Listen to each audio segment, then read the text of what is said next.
So I am pleased to welcome our next two speakers. We have Manisha Amin, Dr. Manisha Amin, who's the Chief Strategist and Visionary at Centre for Inclusive Design in Australia. With a background in strategic marketing, communication, transforming cultures, and creativity, she's a thought leader in the power of thinking from the edge. We are pleased to have Manisha with us today with her colleague Eloise for a session entitled Learning from Each Other. So welcome to you both.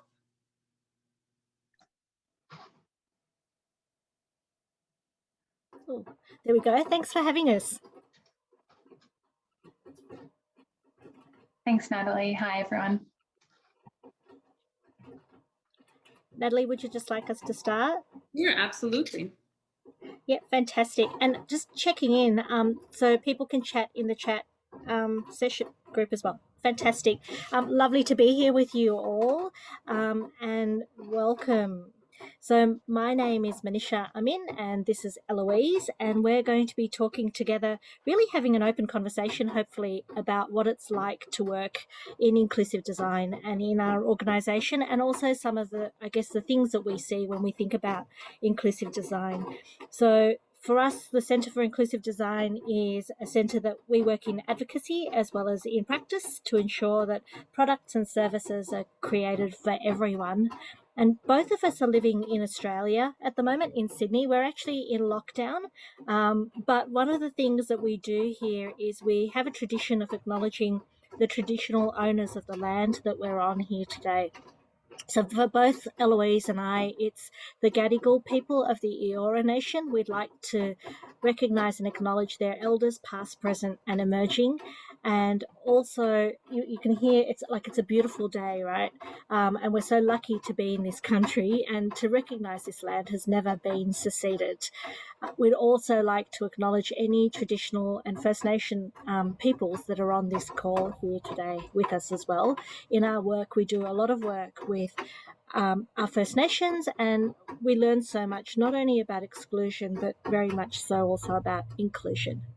From a housekeeping perspective, there may or may not be some background noise. It's just started raining as the session started today. So what you can hear is actually rain on my garage roof as we talk. So Eloise, if it's too loud, just tell me and I'll see if I can mute myself between pieces. So Eloise, would you like to introduce yourself? Yes, so I'm an interaction and experience designer at Centre for Inclusive Design. I aim to share my knowledge in inclusive design to help encourage inclusive practices within the design process. So this might be from assisting designers to help develop their products and systems to challenge those standardised design practices that are in place. Also in this emerging field of inclusive design, I work as an industrial designer at a social business called Psychonetic, where we aim to transform emerging technology into inclusive technology to improve the independence and quality of life for those living with high-level disabilities. So my goal is to really redefine the negative connotations around disability, but to really invite inclusion to the conversation. Thank you. And one of the things I think we need to think about as well is we'll talk a lot about disability in this talk, probably because when we think about design, one thing, the superpower and the kryptonite of disability is the physical sense, whether it's seeing, hearing, touching, smelling, accessing. So when we talk about physical products, but when we think about inclusive design, there are two things that we talk about, and I'm sure that a lot of the people on this call talk about as well. And they really are around that we consider people who may have been excluded from the design process. So that's not just people who experience disability, but it could be because of ability, age, gender, race, even location. So all of those different things can mean that somebody is excluded from the conversation, really. So today we want to have an open conversation about what we do, our practice, also our insights. We'd love to actually have a conversation with you as well. So looking at that chat, the chat list as well as the questions, we'd love to have you as part of this conversation if possible. It's a grand experiment, really. And we're going to look at how we can work not only with people, but for people. Awesome. So, Manisha, just to kick it off, just before I started at the company, you transformed the organization primarily from one focused on audio and visual accessibility to inclusive design. What informed this transformation? Look, it's interesting. I can still remember that first week at the Centre for Inclusive Design. We were then called Media Access Australia, and um, I just started, and I wasn't too sure which direction we'd go in, and I really wanted to hear from the people within the organisation as well as our clients. So I figured the best way to do that was to sit in the tea room and just have conversations. And I could tell you, I drank a lot of tea that week. I really did. But one of the people that I spoke to, one of our clients at the time, who really was inspiring to me in a number of ways, was a bloke called Bob. He was really super positive, had a smile that could light up a room, and really very insightful. And as we were talking, one of the things I asked him was what would, if he could do anything or be anything, what would he want? And he said, look, all I want is to be able to get a qualification, because if I get a qualification, I can get work. And I was like, okay, well, what have you tried? What are you interested in? And he said, oh, it's not that. I've actually tried 7 different courses and I can't finish any of them. And my first thought was, well, not everyone is made out to be academic. Not everybody is, you need to study quite hard. There are a whole range of reasons why people might fail in a course. And my bias was, of course, thinking that the problem was him, when actually the problem wasn't him, it was the system. Because you see, Bob was actually deaf and he needed an interpreter to finish a course, and often the course didn't have an interpreter. So some courses did, but inevitably there'd be one course subject that just didn't have an interpreter, and he'd have to drop out basically because he couldn't complete the subject. And Eloise, you know me quite well. I don't sit still very often, and in that same week I had to go to a conference. And at the time, it was a live conference. It was on a topic that I really wasn't that excited about. It was telecommunications, but it was made for people it was made with diversity in mind. And I've never been as immersed in a conference in my life, because there were captions and there was a transcription. And whenever my mind wandered, I not only had a person to look at in a PowerPoint, but I could catch up on the conversation. And I realized that this is really just what Bob was asking for. But if we designed the world for Bob, we'd be designing a better world for people like me as well. And that was the start of the Centre for Inclusive Design, really.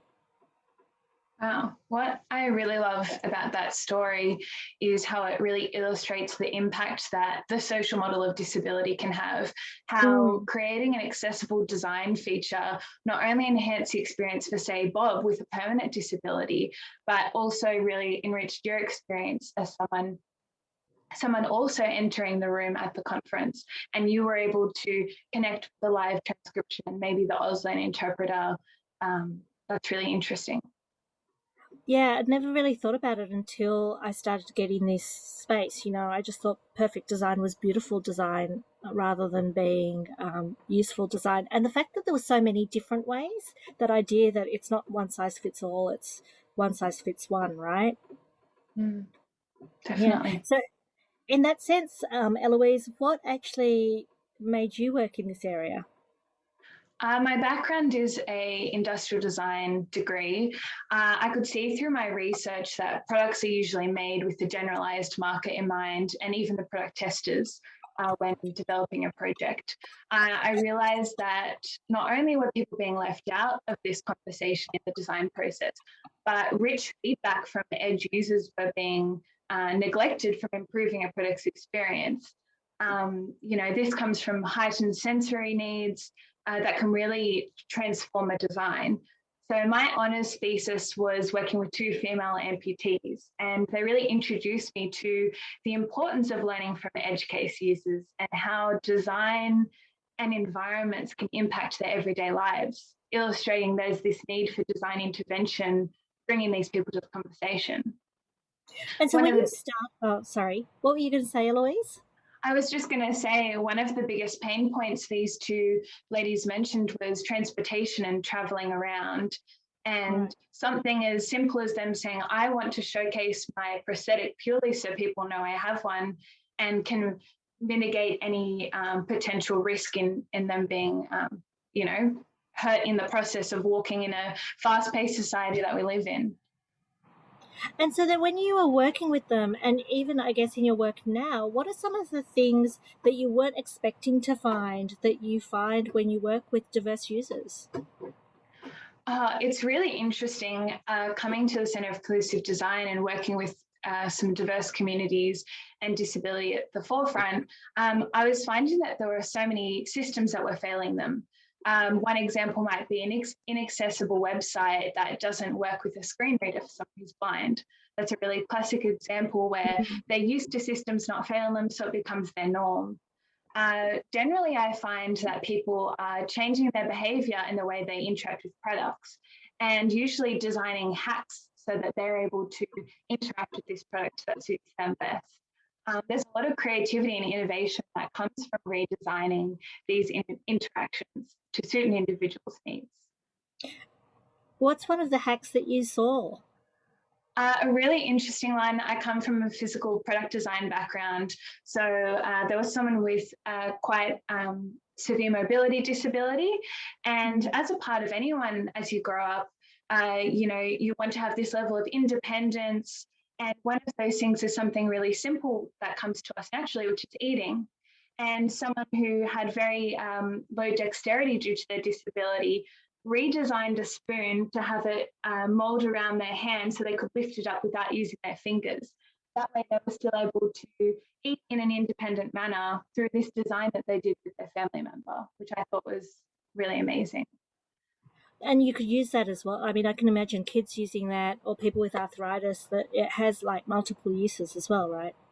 Definitely. I find that people can be quite misguided sometimes and think you need specialized medical design professionals to make these changes, but really accessible interactions are best designed by someone with lived experience who's able to even just test by trial and error. Do you find, just on that actually, Eloise, that notion of actually what you just said there is really interesting, right? Like that the person's actually coming up with the design, not the designer. Can you talk a little bit about that? I think the power that we have as designers is to facilitate and enhance the voice of those who we're designing for.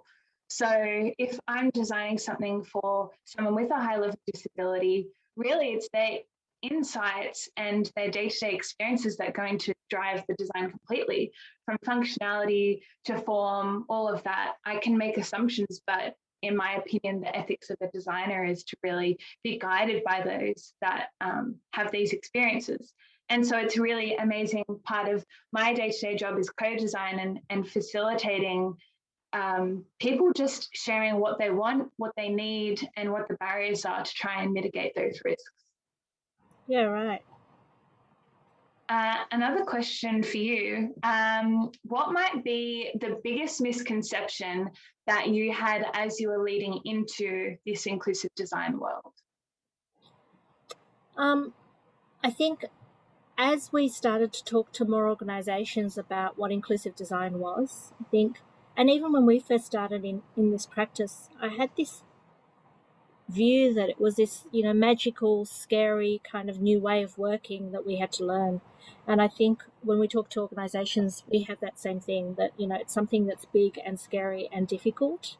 And I think it is different because we're having different people. When we think about human-centered design, it's really just the person in the centre is different, right? But that it's actually not as hard as it looks, I think, is the first thing. So in fact, we started by saying we need to do lots of research, and there are a lot of books that we look at and align to. So, and just as a butterfly moment, what's your favorite book at the moment? Me? Yeah. Oh, at the moment, I'd have to say I'm actually revisiting an old book, which is a new book actually. I was looking at design for everyday things, but now I'm looking at another iteration, which is emotional design, and that's by Don Goleman. Yeah, fantastic. And I've been looking at David David Dylan Thomas's book on cognitive bias, as well as Alison Page's work on designing for culture as well. So sideways, but we talk about these books and these ways of working, and how much research you have to do. But really, it was only just when we jumped off the cliff and said, let's just start practicing, that things really started to sing in terms of how we work and learning it as we go. I think the other thing that we learned was that the hardest part for organisations that we worked with and still work with sometimes, and even new staff that come on board, is the fear of working with people that we're not used to, or with that we're comfortable with. And absolutely, we'll pop the books in the chat as well. And sometimes what happens is that if you work with someone you're not used to, there's a worry around it. And we've done some research around this as well. So it's really easy to go, well, I'm worried that I might not do the right thing. So it's easier just not to do anything, especially if the person that you're talking to is someone you've never worked with before, whether it's a wheelchair user or a homeless person. We don't want to offend someone. So we kind of go, okay, we'll go 2 steps behind. And when we do that, no one likes to feel bad. And when we feel bad about what we've done, sometimes we get angry. And then that angry makes us go back an even further step. So the person who we weren't designing for is now triple disadvantaged. So one of the things we've really talked about is how can we get around that, right? And I think you've done a lot of work in this area as well. Yeah, I think it says a lot around asking questions, because I think as I started here, there was a lot of unknown for me as well. I mean, you don't know what you don't know. And having conversations with people, I found that, just normalizing different abilities and experiences is the real key there. So finding out, what people are willing to share and just being interested, rather than that risk of not wanting to offend someone. So you don't say anything, because that way you're not going to learn how to move forward or how to interact with people. So asking questions is probably the biggest thing that's come out of my experience to research and know more. And I've noticed you actually also ask a lot of indirect questions rather than direct questions, right? Like instead of having a research plan, I've seen your research plans and they aren't question. They are maybe 3 questions and a lot of space. What's that about? I think it's really important to, as much as you might want to guide a discussion, really letting the participant or user that you're talking to guide the discussion they want to as well, and share as much as they're willing to, because I find that way, because otherwise you're coming up with a lot of assumptions, your own bias, and you're going to push for answers that you think you want. But really leading the conversation with indirect questions allows you to find much richer information that the person experiences on a day-to-day. Yeah, absolutely. And as we think about our team, which is what we promised we'd talk about at the beginning of this, our team's interesting in that 50% of our staff are under the age of 30, and 50% of our staff are over the age of, I'm going to say 47 actually, and be really specific.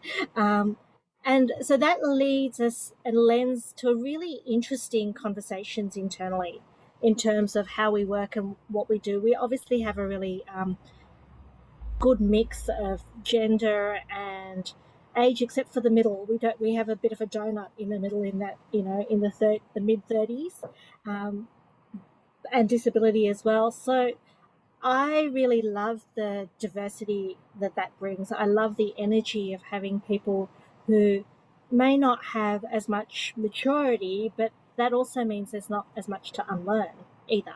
So it means that some of the biases that I have just because of my work practice aren't necessarily there in a lot of my team.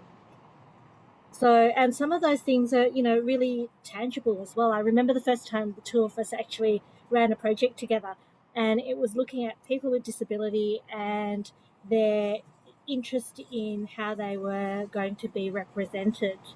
And when we were looking at that, I took a marketing approach, that was my background, with a set of questions, and very, very much asking a question and then expecting the person to respond to that question, and being very neutral in what I was asking.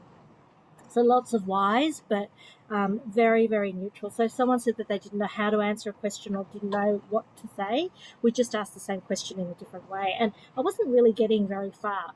And you brought a different technique in, which was around participatory design and actually engaging with products as well. So we started getting people to draw, and we drew with them. And it was very uncomfortable for me to start with, this idea that I wasn't the neutral facilitator, but it really brought home the fact we're never neutral, right? So it was a really great way of really opening up conversations and working next to someone with them rather than for them or on behalf of them. So what are some of the things you've learned? I love working with our team. We all work in quite different ways. It's very interesting to see everyone's individual techniques on how they communicate, facilitate, present, even problem solve. Our team comprises of people from different backgrounds, both culturally and also through work and their learning. I really enjoy working with you, and I think another example, we work in a really different way to get to a design solution. Usually we end up at the same point or design or way we want to do something, outcome, but the way we do it is pretty much beyond comparison, in my opinion. I think if you were to sort of design some sort of journey map of you and I, it would be going in every different direction.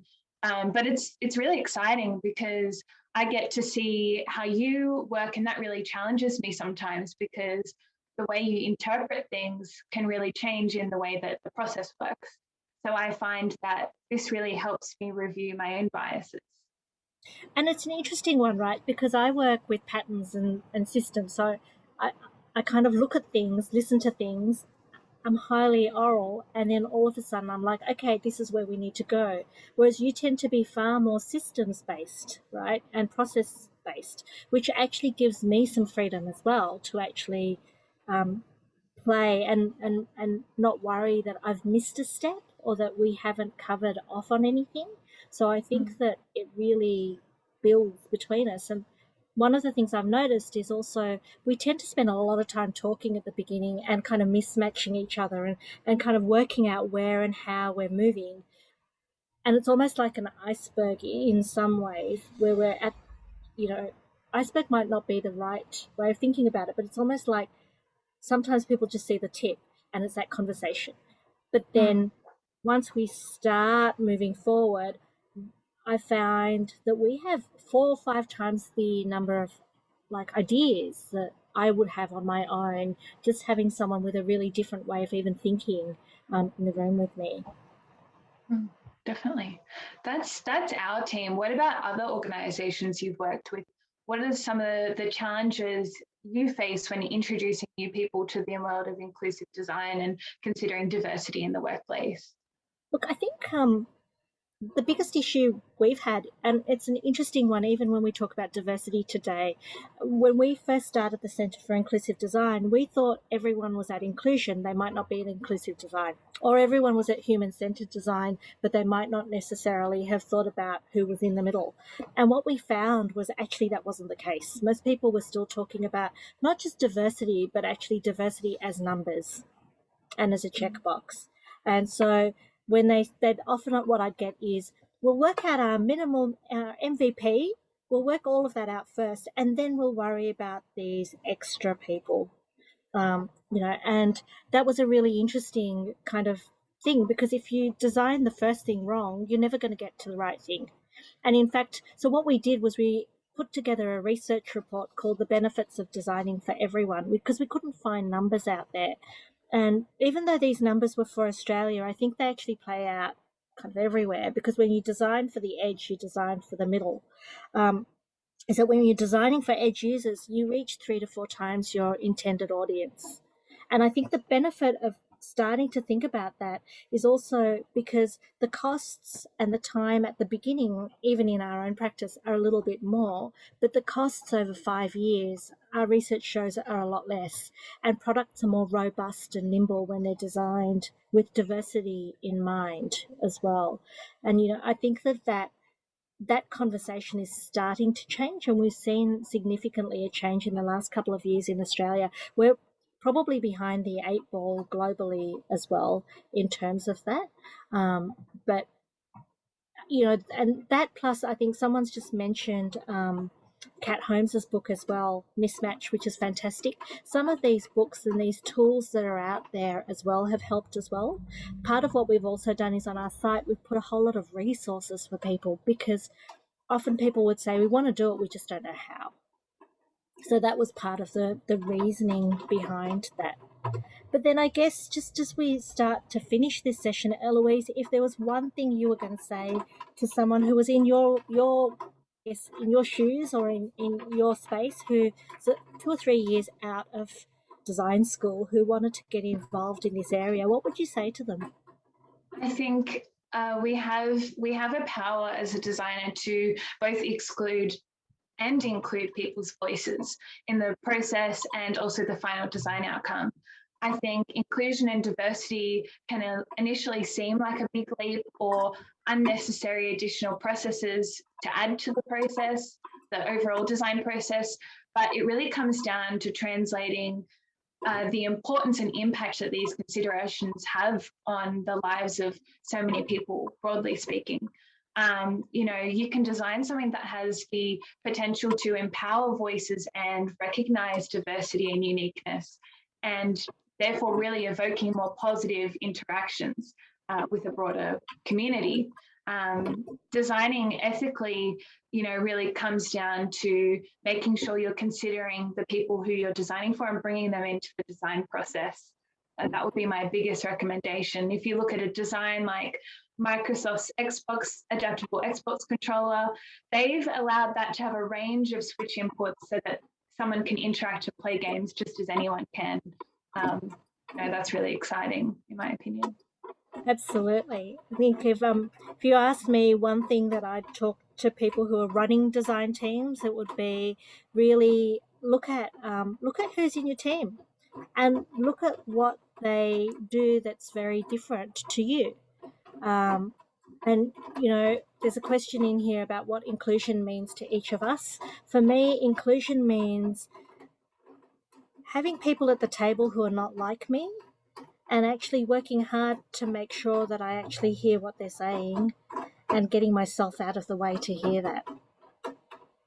I think when I think of inclusion, I really think of personalizing a design or a system, because I think one thing, you hear initially is this one size fits all methodology. And I think the most important thing is to really step aside from that methodology and look at the person-to-person interactions and how they communicate with the product. So I really think it's about considering diversity at the forefront of our design process, really. Absolutely. So thank you so much. I think we're just about out of time, but we'd love to keep having this conversation with you and actually have you as part of our conversation as well. So please do feel free to catch up. Sometimes it feels like we're very far away in Australia, but we're really happy to be part of this conversation. So thank you so much. Thank you so much for having us, and Natalie for bringing us in today. It was really great. Well, thank you both for joining us. I think that this was a really interesting session. I think coupled with some of the sessions we heard just before, this brings another layer, another perspective on diversity. And so I just want to thank both of you very much for your time.